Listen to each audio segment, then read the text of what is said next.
partigiano, portami via.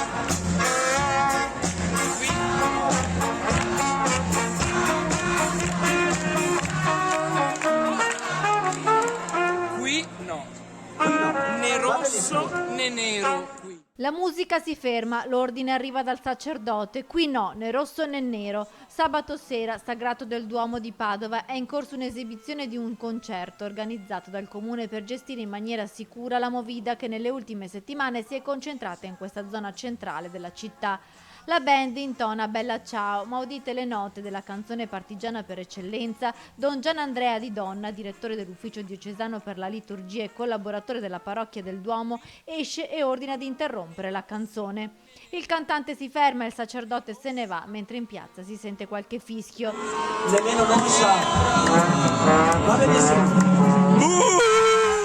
L'episodio ovviamente ha scatenato l'opinione pubblica. L'Ampi cittadino ha scritto una lettera al sacerdote spiegando senza polemica il vero significato di Bella Ciao, che non deve essere considerata una canzone rossa. Ecco, una canzone che indica il valore della libertà, perché il partigiano morto per la libertà non dice che il partigiano fosse comunista o fosse azionista o fosse... ecco.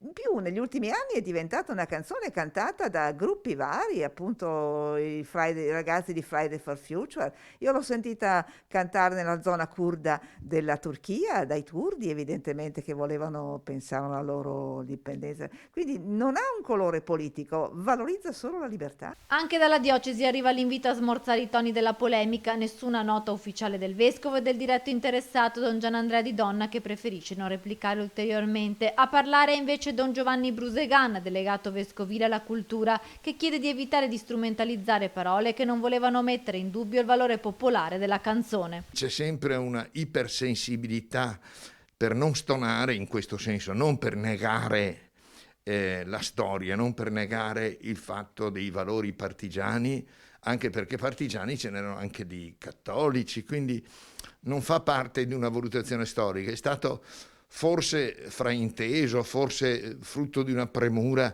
e di un'istanza eccessivamente puntuale.